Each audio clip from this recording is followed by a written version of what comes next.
Welcome, Holy Spirit, and welcome to each of you. Hallelujah. Hallelujah. Thank you, Lord. Guys, you know, yesterday, I woke up early in the morning and that song that Peter led us in, thank you for doing that, Peter. This is the day of the dry bones rattling. That was just playing over and over and over in my spirit, and it was getting louder and louder till I had to wake up, you know, and go down and listen. And it was like the Lord just downloaded to me a whole bunch of things which prophetically into my spirit. So everything I'm going to share with you, well, it's coming through me, so I can't say everything. But it's something, everything that I received from the Lord. For I received from the Lord that which I give unto you. Okay. In the morning when I woke up. But the Lord kept playing that scripture, that song into my heart. And the first part was, this is the day of the dry bones rattling. And then it was, this is the day of the dry bones rising. Yeah? And when I came downstairs, I opened the Bible to Ezekiel 37, you know, which is all about the dry bones rising and everything. And what the Lord was beginning to say into my spirit was that this is, you know, when the Bible talks of a day, or the Lord talks of a day, it's a season. It's a dispensation, it's a time. And so it was like He was saying to me that this is for the church in the nation, the church at large, and our body here. And it was that this is the day for the rising. This is the day when things start to come together. And the Lord was showing me that, you know, what has really hindered and stumbled the church at large is an independent spirit. An independent spirit, you know, where there are bones and they're scattered all over the place. But they have felt okay on their own. You know, there was somebody who we met recently, and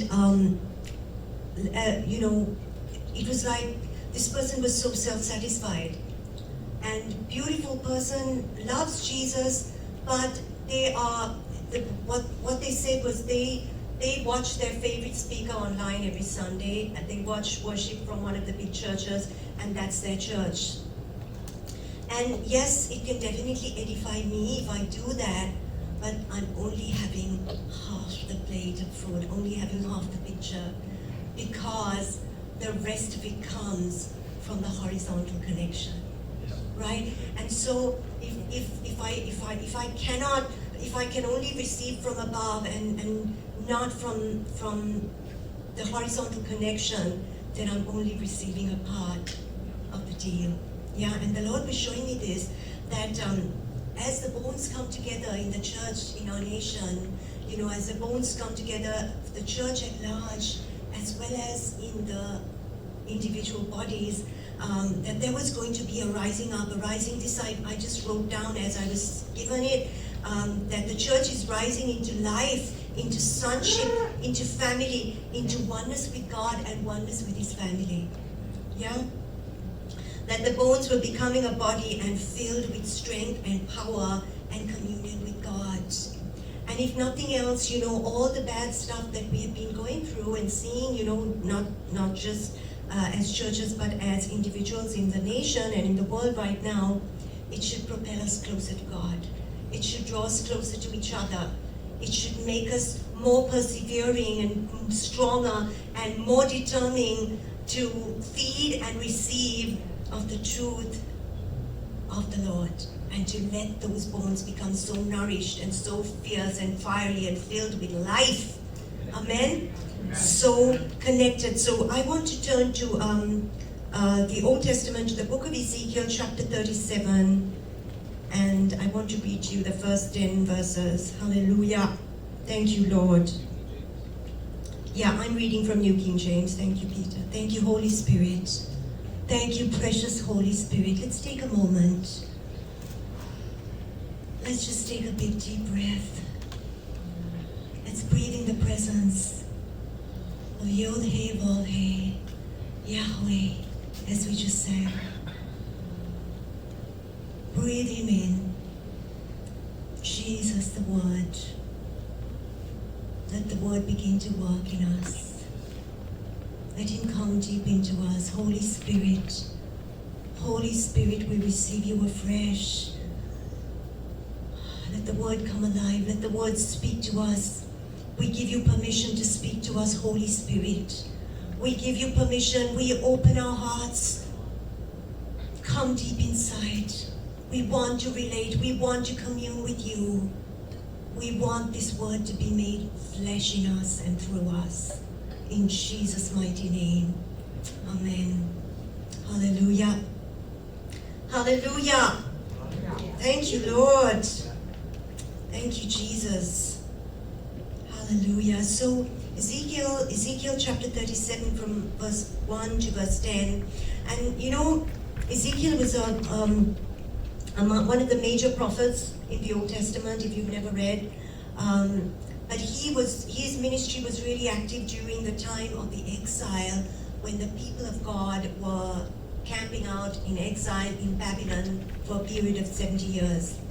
And this book is supposed to be written, you know, approximately around 571 BC. That's what most of the experts say. And something awesome about Ezekiel was how God gave him these experiential encounters, you know, visions, where he would really be taken to places and God would pick him up by his hair and take him, you know, to Jerusalem and to the temple, and he would see what was going on, and then he would prophesy. Yeah? So cool. And so here we see, so from verse 1, Jesus, it says, the hand of the Lord came upon me and brought me out in the spirit of the Lord and set me down in the midst of the valley, and it was full of bones. Oh, them bones. Then he caused me to pass by them all around. Isn't that strange? And behold, there were very many in the open valley, and indeed, they were very dry. And he said to me, Son of man, can these bones live? So I answered, O Lord God, you know. Again he said to me, prophesy to these bones, and say to them, O dry bones, hear the word of the Lord. Thus says the Lord God to these bones, surely I will cause breath to enter into you, and you shall live. I will put sinews on you and bring flesh upon you, cover you with skin, wow, and put breath in you, and you shall live. Then you shall know that I am the Lord. You know, when you see the Lord moving, when you see the Lord bringing the impossible to pass, that's when you're going to know that surely He is the Lord. Hallelujah. Amen. So just picture this for a moment, guys, that Ezekiel is taken in the power of the Holy Spirit, and he's experiencing this. He's actually in a valley, and it must have been an enormous extent of land, a huge valley, and it's full of dry bones. And you know, the word specifically tells us, indeed, they were very dry. You know, there was a time when we had 4 dogs, and my mother used to always bemoan the fact that we had 4 dogs and 1 child, and not 1 dog and 4 children, you know. But we had 4 dogs and 1 child, physical child. And so I would go, you know, this was in Sri Lanka, I would buy big juicy marrow bones for my dogs, you know, and they loved it. And so those bones had life in them. You know, they were succulent, they were nutritious, and they had life. They were moist, juicy, big marrow bones, which caused a few, you know, fights, issues between the dogs sometimes. But because they were 2 pedigree Dalmatians were pretty big, and 2 rescues from the street. But anyway, all that to say that these bones that God is talking about were super dry. They were there. They had a place in that valley, but they were super dry. There was no life in them. There was nothing that could possibly be taken from them. There was no nutrition in them. They were just a bunch of old bones, right? And the Lord, I mean, I can't imagine what Ezekiel was thinking about when he saw the bones, the dry bones on the dry earth. But God is asking him whether these bones can live. And he says, Lord, you know. It's hard to have faith when you're looking at the dry bones, right? When you're surrounded by the dry bones and it's just you and a bunch of bones. You know what I mean? And I really believe we've all been there at some point where you're not seeing even the vaguest possibility. And all you're seeing is bones. He was probably walking along, looking around. We're told that he had a really good look. God caused him to pass by them all around. Right. And behold, there were very many. And so he really doesn't have an answer for God. God is saying, Guy, my son, can you believe? Can you believe? You're faced by all these dry bones, but can you believe that they can live? See, the picture God had was something very different to what was on that earth. God was bringing forth something that was a complete work. Fully functional, fully productive, fully manifesting. A body that was really powerfully filled with life. And he was seeing the dry bones. And he says, well, it's like how people say if God wants to do it, he'll do it. But God is calling us to be actively engaged, actively involved, actively in faith and strength in him. Actively hanging in there, if nothing else. Okay? And God says to him, prophesy to these bones and say to them, O dry bones, hear the word of the Lord. Guys, from today, I want to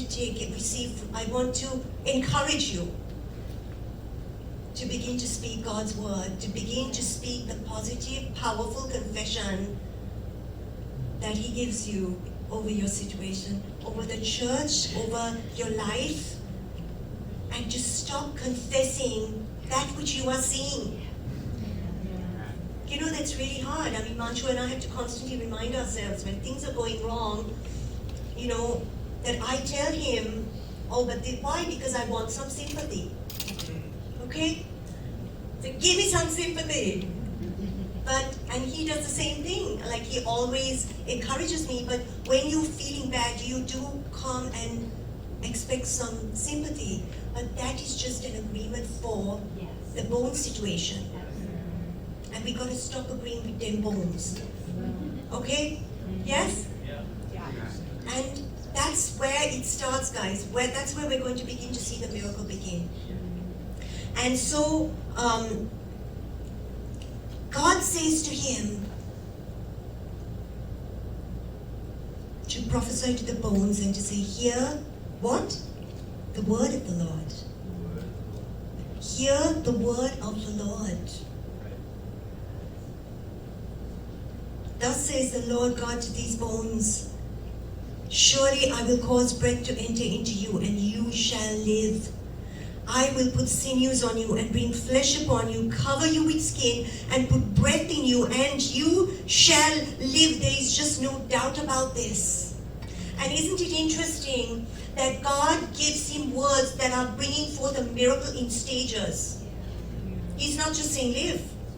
He's not just saying rise up. He's saying this will happen to you. Then this will happen to you. Then this will happen to you. Maybe I don't have faith to see $1 million of debt cleared out. But I could have faith to see a yes from a bank. Or just to hear a yes from somebody for a smaller amount. You know what I mean? And that's how the Lord works. He works with us. He works with how our faith is. See, all he needs is that mustard seed that he took from the man who said, Lord, help me. I believe, but help me in my unbelief. Just the honest heart coming before God. You know what God doesn't want us to do? He doesn't want us to smile and grin and bear it. It's okay to tell him, last week we were ministering to somebody who's going through a really big disappointment in their life. And I said to this guy, I said, it's okay to start by telling God that you are just disappointed. You know, he doesn't live in DC, and he's a little far away, but I said, we prayed with him over the phone, and we said, it's okay to start by bringing your heart to God and saying, I am offended with you. I am disappointed with you. I have not had the fulfillment of my expectations. And that's where we start, guys. If we can start with that first step, then God shows you what to do next, what to declare next, and what to declare next. And you find that things begin to move in layers, in stages. In stages. But you're not doing the truth externally. It's coming from inside, out of the relationship that you have with the Holy Spirit. Hallelujah. And he says, surely I will cause breath to enter into you, and you shall live. Hey Pete, do you remember that picture that we had of the body parts? It's in the prayer room in a big envelope or in a brown bag. Do you know, either of you guys remember? Yeah, it's in the prayer room. It's on the bookshelf. Thanks, Manju. If you do find it, that'll be awesome. That is the finder in our home. Jesus, thank you. And so what the Lord is showing him is that, you know, there was going to be a stage by stage by stage by stage miracle. And he said, then you shall know that I'm the Lord. And isn't it interesting, guys, that he puts sinews and brings flesh upon the bones? He put, you know, that it's going to be a fully functional body, manifesting sonship. And isn't it interesting that finally he puts a cover on the body? He puts skin on the body. What would we be without skin? Thank you, God, for my skin. Yes.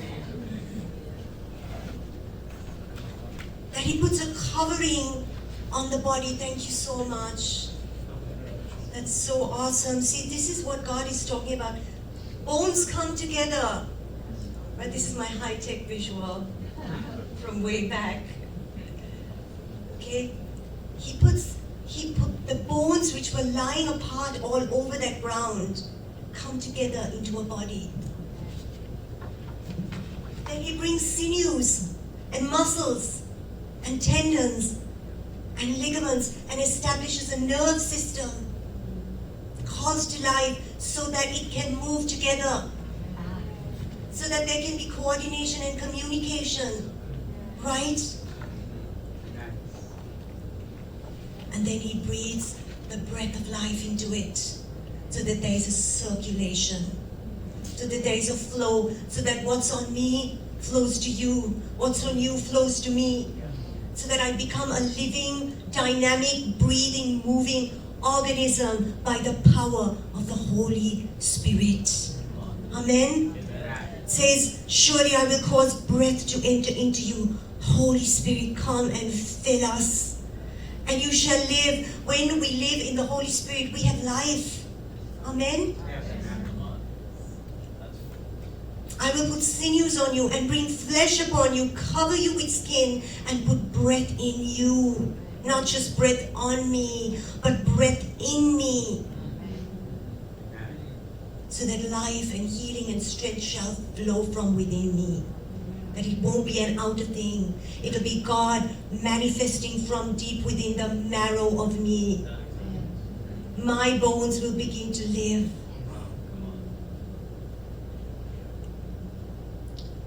And then you shall know that I am the Lord. You know, the last thing was the covering of the skin. Hallelujah. So I prophesied as I was commanded, and as I prophesied, there was a noise and suddenly a rattling, and the bones came together. Can you just picture this? Can you just visualize this? Just sounds so crazy. And the bones came together, bone to bone. Just think about it, guys. What a crazy, impossible situation being manifested. Bones, different parts, or when you think of how much goes to make up the human body, how many bones just in your vertebral column. every joint, every muscle, every ball and socket joint, every finger, and how everything had to come together. The parts had to find each other.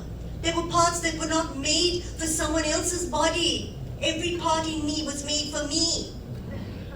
Every part in you, Daniel, was made for you, right? And so it had to be his parts that came together to make him, yeah. Bob's parts that had to come together. Bob's hip is not going to fit anybody else's.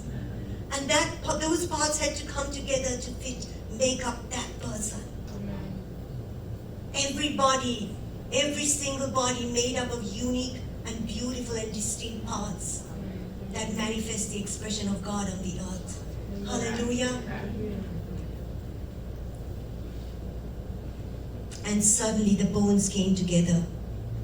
And he said to me, indeed, as I looked, the sinews and the flesh came upon them, verse 8, and the skin covered them over, but there was no breath in them.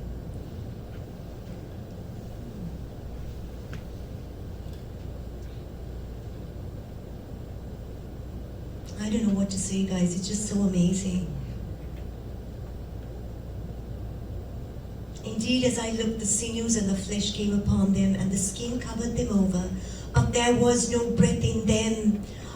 Also he said to me, prophesy to the breath, prophesy, son of man, and say to the breath, thus says the Lord God, come from the four winds, O breath, and breathe on these slain, that they may live. Guys, we have the power to raise the dead. You have to know that you carry the power to raise the dead. You know, once we were at a wedding and this man just dropped dead. He had had a lot to drink and he was dancing away, you know, somebody around our age, and he suddenly dropped dead. And there were a bunch of doctors at the wedding and they were all trying to revive him. This is not part of the sermon, I'm just, you know, sharing as it came up. But they were trying to revive him and they called emergency and everything, but he was, finito. But the Lord pushed me forward. In all my finery, I got down on the floor and I laid hands on his head and I began to pray in tongues forcefully. And that man came back to life. Yeah. For the glory of the name of Jesus, he came back to life because the resurrection power is living in us. A friend of ours, Tyler Johnson, some of you may know of him. I mean, he's the one who connected us to Kirby many years ago. Tyler Johnson prays in that way, and a friend of his told him about this lady whose baby had died in her womb. And he spoke to her over the phone and he said, I will not take this, not on my watch. And he called that child back to life again. Over the phone, guys. And God is telling us that the resurrection power that's living in us is going to change every dry bone situation in our lives. Every dry bone situation that we see around us. Amen? Are you ready to take that on? Are you willing for Holy Spirit to be so breathed on you that you will go forth on the earth and break every dry bone situation and bring life? Bring life. Breathe life. He prophesied the breath of God. You know, prophecy is not something that only prophets do. The whole church is meant to prophesy. The whole church is meant to prophesy. Just last week, you know, I have to say I'm so done with the media, you know, and how everything always gets hyped up and exploded, you know. And last week, I was concerned that there was so much rain because all my veggie plants were like getting drowned out. And then I saw on one of the news channels that they're expecting floods in the region because of all the clouds and everything. And I said to Manju, I said, no, let's prophesy to the four winds. And the next day was supposed to be like inches of rain and non-stop and floods and everything. Guys, it never happened. Amen? Sorry, darling. I said, we agreed and we prophesied to the four winds to take away the clouds and to take them over the ocean. That's the power God is giving us. And if we choose to believe His word and go ahead with it and step out and listen to Him, that's all He's waiting for for someone to be willing to go on an adventure with Him. Hallelujah. I wish I did that all the time. You know, we'd see some dynamic things happening every day. But God fulfills His word. Amen? And so, yeah, in every situation, Peter is saying, in every situation where a son, is that what you said? Needs a son. Hallelujah. Hallelujah. And so, he says, come from the four winds, O breath, and breathe on these slain that they may live. So I prophesied as he commanded me, and breath came into them, and they lived, and stood upon their feet, an exceedingly great army. Hallelujah. He prophesied as God commanded him, and the breath of the Holy Spirit caused the dry bones to become flesh, and caused the flesh to become bodies, and caused the bodies to become people. And they stood up, not just any old bodies, they stood up a great army. Hallelujah. Guys, the anointing flows from the head down. That's what we're told in Psalm 133. See, every time we see a dry bone situation, we really shouldn't run away. Do you see what I'm saying, guys? You know, there was a time a few years ago before Open Heaven was birthed and everything, where Manju and I were just so done with the church system. We'd been there, done that, you know, served our butts off. Forgive me if that's rude. But, and we had been camping a few places since moving to this country where we had seen some bad things happen. And we were so done with church as we knew it. And we never realized that we were operating in the very thing that God showed me last morning, an independent spirit. That we would go to churches and receive the food, but we'd never want to commit. We'd never want to step into covenant. We'd never want to become a part of a family. But that was an independent spirit. And I thank God that that's just the last thing that's on our lives now, right? By the glory and the grace of God. Anyway, so this was the vision of Ezekiel. And that's what God was showing me in the morning, in the early hours of the morning. The next thing the Lord was showing me was fast forward about 2,500 years. And you see Paul writing in the book of 1 Corinthians in chapter 12.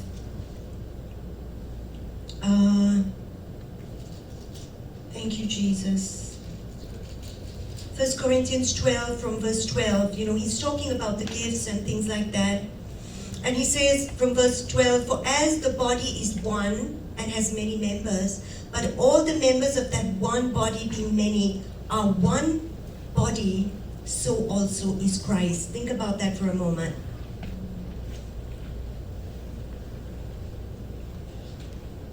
Think about that for a moment. If we're talking about the body, and we're saying the body, this is the body. Jesus, the body of Christ. And he's saying, if the body, you know, as the body is one, that's one body, but has many members. The arms and the legs and, you know, the toes and the shoulders and the organs and everything, but has many members. But all the members of that one body, you know, being many are one body.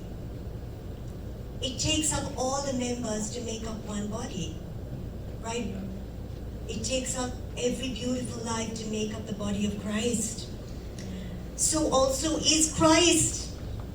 What does that really mean? That Jesus is his body. Jesus is his body. Yes? That Jesus is his body, guys. And that's why we can't ever be satisfied with a vertical relationship, because we encounter Jesus through the horizontal. We encounter Jesus through the horizontal as well. Even as I worship, just me and Jesus, every time I worship with you guys, every time I connect with you guys, every time we go on another picnic, or we have another fun time together, or we have lunch together, or commune together, we are Jesus relating. Yeah? Agreed? Thank you, Jesus. And verse 13 says, for by one Spirit we were all baptized into one body, whether Jews or Greeks, whether slaves or free, and have all been made to drink into one Spirit. For in fact the body is not one member but many. If the foot should say, because I'm not a hand, I'm not of the body, is it therefore not of the body? And if the ear should say, because I'm not an eye, I'm not of the body, is it therefore not of the body? You know, sadly, this is what happens all the time. And that happens because, you know, I may be a clappy, happy church. And so then I think, I feel like those who are not clappy, happy are not a part of us. You know, I remember going to, about 10, 12 years ago, went to one of the happier, clappier churches than us. And they're really into joy and laughing and everything, and everybody's like rolling around laughing all the time. And I hadn't really got there at all, you know. And so many people, you know, prayed for me and said, you need help. You need to have more joy. You are too serious. You are too prim and proper. In fact, that's what the pastor said to me. Lord, help her not to be so prim and proper. Yeah, I think his prayer was answered eventually. You know, thank God. Thank God. Now I really don't care. You know, I really don't have a fear of man. But what I mean is, that's what we do. You know, in each little cell, we believe that what we are doing is better than what everyone else is, and so we don't want, if we're a bunch of hands, we don't want an ear or a shoulder joining us. Do you know? Do you see what I'm saying? Have you felt that? Have you known that at any time? And I pray that nobody's going to feel like that. You know, yeah, we welcome every ear and every nose and any size of shoe, you know, anybody's welcome. Amen, so long as they're willing to connect with the body. Amen. Hallelujah. And so, guys, really speaking, we can see that the body was always meant to be a life source. The body was always meant to be a life source. And through the epistles of Paul, we see how he likens the church to the body of Christ. Right? Or he calls the church the body of Christ. And so we know that it's not just a word, guys, it's a real deep spiritual reality. It's a spiritual reality. Every time we commune together, that there's something mystical that is shared, that is passed. Amen?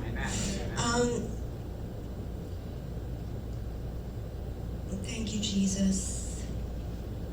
Yeah, the Lord is just reminding me about family.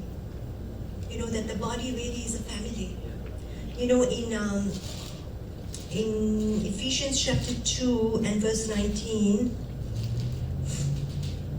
Ephesians 2 verse 19 says, now therefore you are no longer strangers and foreigners, but fellow citizens with the saints and members of the household of God. Isn't that cool? What is a household anyway? It's a family. It's a home. Yeah? And if I may read it to you from the Passion Translation, the Passion Translation says, Passion Translation, Ephesians 2:19 says, where are we? Okay, so you are not foreigners or guests, but rather you are the children of the city of the holy ones, with all the rights as family members of the household of God. How cool is that? How amazing is that? Family members of the household of God. The body was always meant to be a life source. Yeah? Family was always meant to be a life source. Thank you, Lord. So what is a family? Like when someone says family, what would you say? Who wants to go first? Interdependence, yeah, that's great. Belonging. Being known, yeah, that's a good one. That's a big one. Because you're supposed to be able to be yourself with your family. Identity, yeah. Great. Anyone else? Caring for each other, okay. Anybody else? Exchanging love? Yes, love. That's true. Sorry? Standing together, yeah? Stuck together, yeah. So true. That's so true. Yeah. So that's so true, all of it. It's about having the same DNA, right?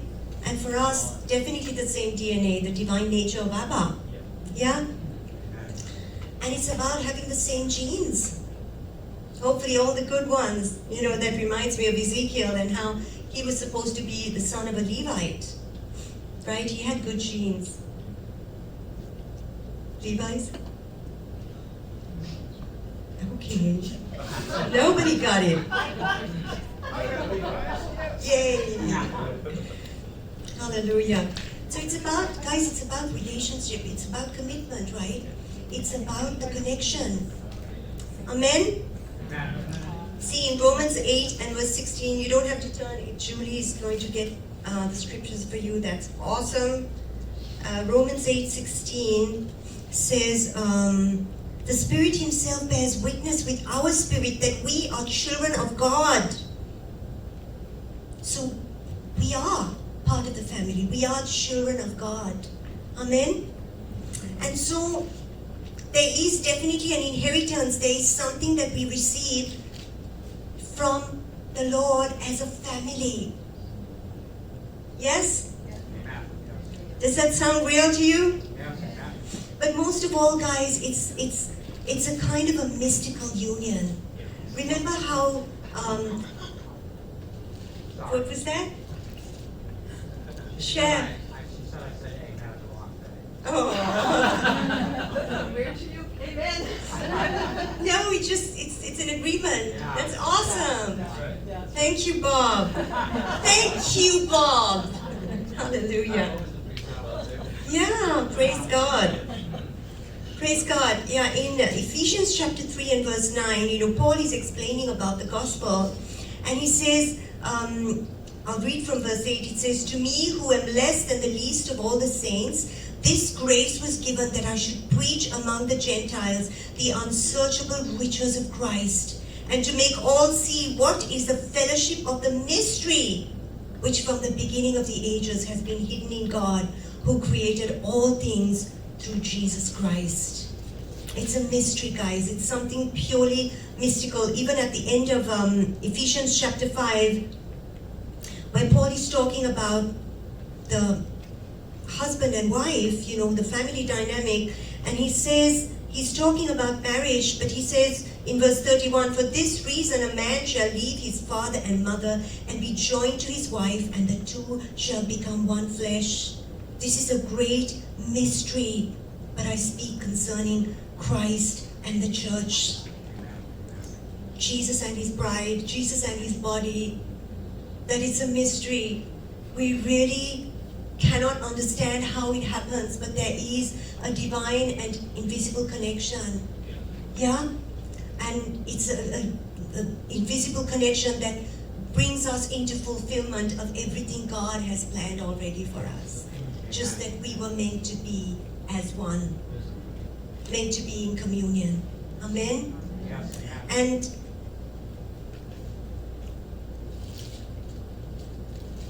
Jesus. Before I close, one last scripture, and it's from 1 Corinthians chapter 10. 1 Corinthians 10, verses 16 and 17. And Paul is talking about the communion. And he says, the cup of blessing which we bless, Is it not the communion of the blood of Christ? The bread which we break, is it not the communion of the body of Christ? For we, though many, are one bread and one body, for we all partake of that one bread. In my Bible, I have made it a capital O and a capital B. The one bread. Yeah? And Yeah, it's good. It's good. hallelujah.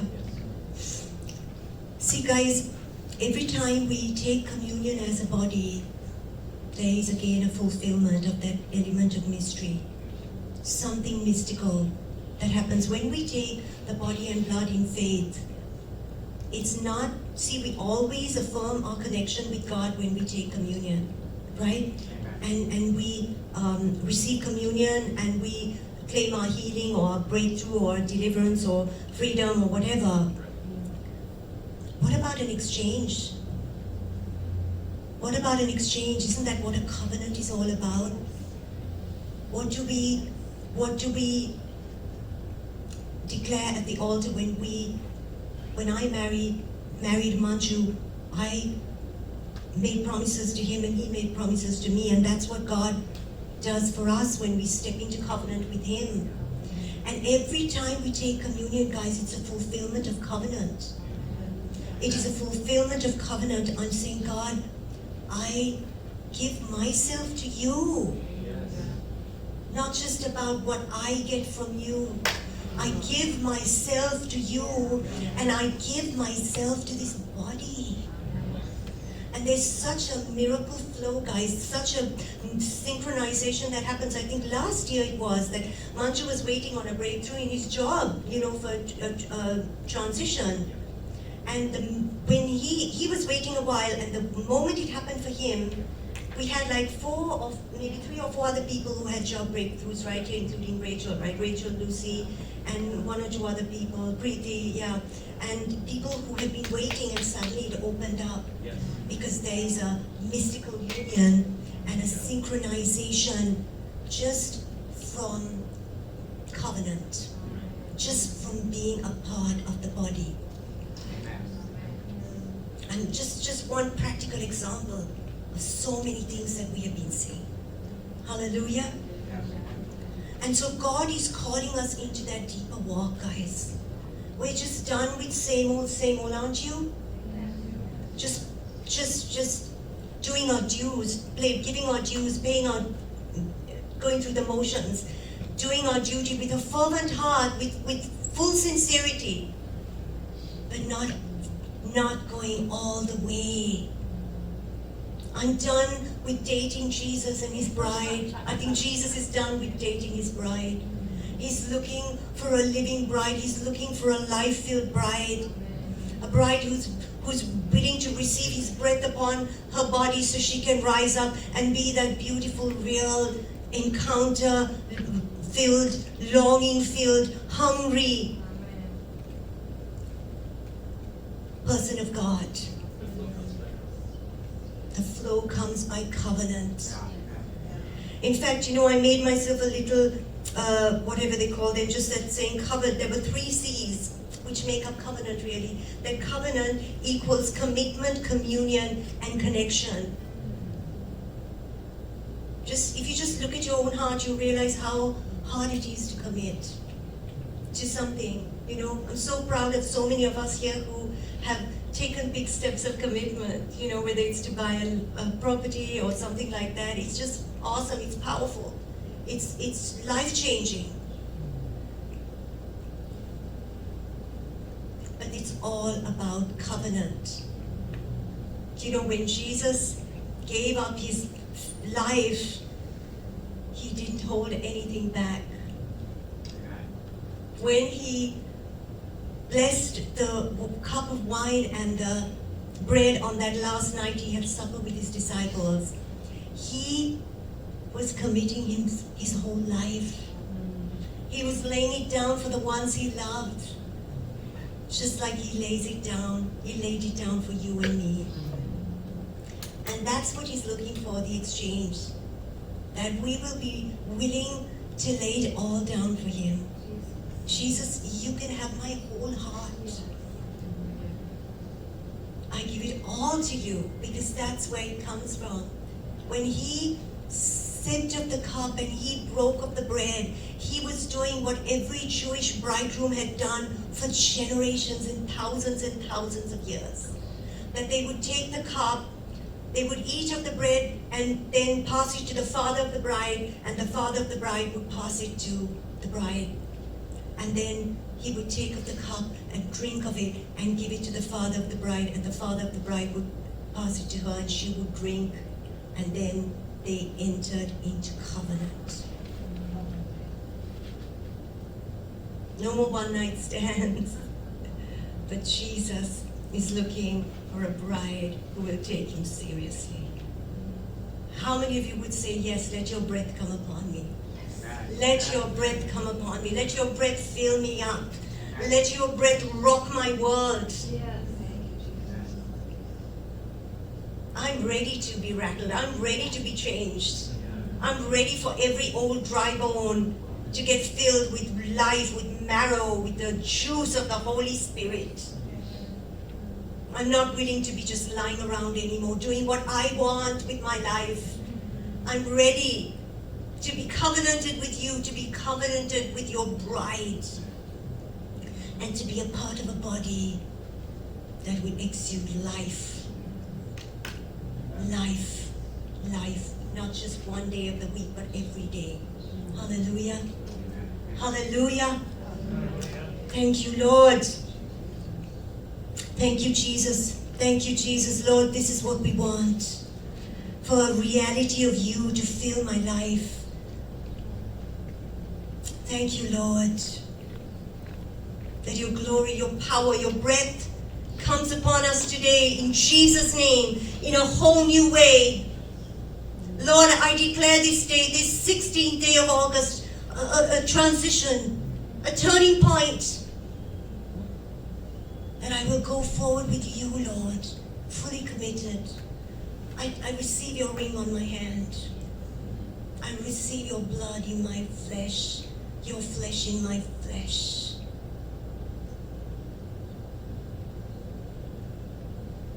And everything you want for me. In Jesus' mighty name. Hallelujah. Yes. Hallelujah. You know, before we close, beloved, I really believe God wants me to prophesy Romans 8:11 over each of us and over us as a body. Romans 8:11 says, so just receive it. Lift up your hands and receive this. But if the spirit of him who raised Jesus from the dead dwells in you, he who raised Christ from the dead will also give life to your mortal bodies through his spirit who dwells in you. In Jesus' name. Every part of you to receive the breath of God. Every part of you to be revitalized, restored, renewed. No oppression shall stand. No infirmity can continue to hold. In the name of Jesus, no weakness in your muscles, in your bones, in your blood, in your immune system. God, we call for the total realigning of your body. I just call all backs into alignment. Every joint into alignment. All organs, all immune systems, lymph nodes and glands, everything coming into alignment. Let the breath of God come upon every body now. Let infirmity be cancelled and die in the presence of the living God. In Jesus' mighty name. In Jesus' mighty name. Hallelujah. Hallelujah. Guys, God is pleased with you. Just know that he's pleased with you. That he's pleased with you. That he's pleased with you. He's pleased with you. He loves you. He's pleased with you. He's pleased with your walk. This is a word of encouragement to take us higher. He is pleased with you. Amen? Amen. And lastly, I really felt like God wanted me to break trauma of our bodies, of our brains, of our souls. Every kind of trauma. Agreed? Let's do that together. Just say, I renounce every kind of trauma that came upon my body, my brain, my soul. I renounce it and I disconnect from trauma now in Jesus' name. I receive the breath of God upon myself in Jesus' name. Hallelujah. Thank you, Lord. Thank you, Lord. Precious Holy Spirit, come breathe upon us. Take a big deep breath. Inhale the presence of the Holy Spirit. Manifest Holy Spirit. Rest upon us. Saturate each one. Let this be a day of transition, Lord, as we embrace you in everything you have. In Jesus' name, amen.